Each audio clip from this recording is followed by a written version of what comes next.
I know what you're thinking. I can see it in your eyes. Self?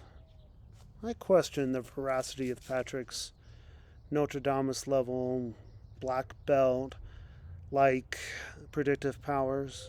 I do. It's a common question that does come up. You can look no further than a tweet in my tweet history, provided that Elon Musk has not, my former boss, has not deleted my Twitter account due to lack of account activity. But I joked, call it a prediction, I joked that it was only a matter of time when Musk bought Twitter before Elon Musk and Mark Zuckerberg would face off in a cage match. They're both into MMA and Brazilian Jiu Jitsu, so I did my market research. My intuition, if it were a dish, an Italian dish, whatever, my intuition is the best intuition. Anyway, so I knew it. I saw it coming. The fight will probably never happen, but it wasn't that far off.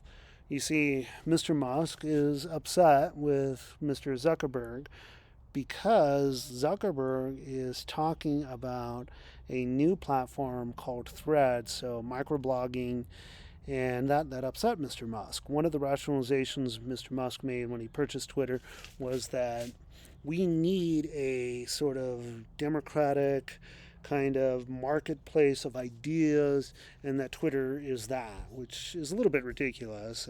But somehow it was altruistic for him to buy this new shiny toy called Twitter. And whatever.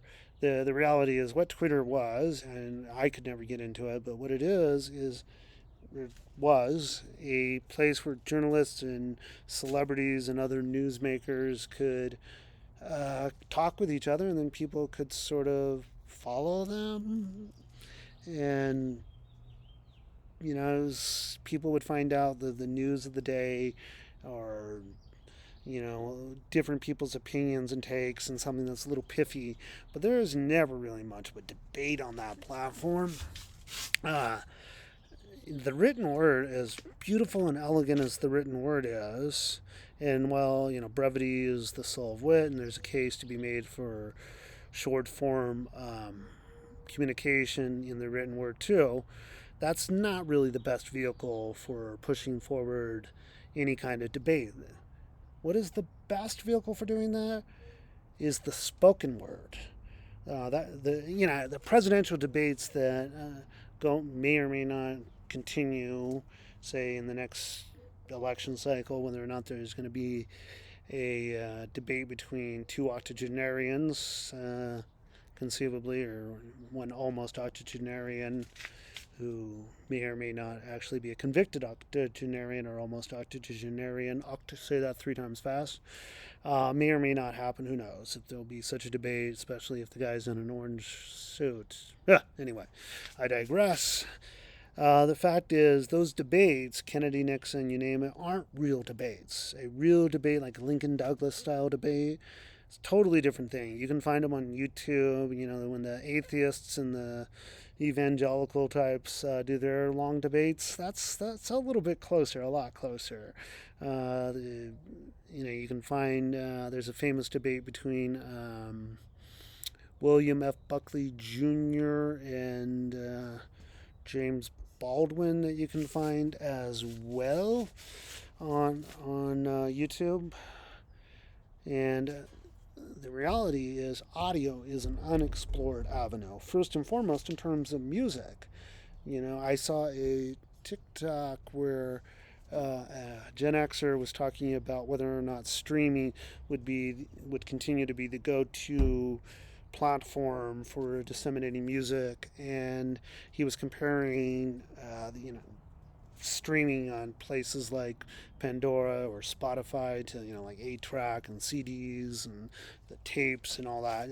No, streaming is not going to be displaced by some new technology in that sense, but a new form of social media could do it. If I were a venture capitalist, I wouldn't put one dime towards social media, but somebody from Gen Alpha probably is going to do that, I bet. I can see it happening where they have a social media platform where you're able to sample new music and you're able to actually get some of the music that might otherwise not get discovered by the big labels. And that's sort of the idea behind shows like The Voice and American Idol, even though it really doesn't happen. But it's the idea that you might be able to hear the next big artist. Well, there's a lot of wannabe musicians out there, and it's a great platform for exploring audio on Spotify. I don't know about Pandora, but I think they do it too. You can find podcasting. So someone's going to do the equivalent of microblogging for podcasting. And it'll probably start out really nice where you have conversations between people and then turn into shouting matches once people get comfortable enough, just like reality TV. People eventually start to show their bad side once they feel comfortable enough and forget the cameras are there. And that's what happened with Facebook and Twitter. People, in MySpace, people started out nice, and then eventually they just forgot that you have a record of all the weird, toxic things you're saying. So, yeah, that could very well happen with audio. It's an unexplored avenue. The evil capitalists have done just about everything they can to exploit our eyeballs, but our ears, that's unexplored territory.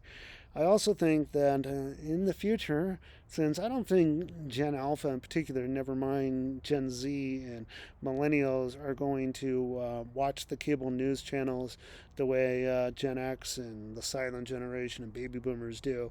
That model of disseminating news like CNN and MSNBC and Fox News is on the way out.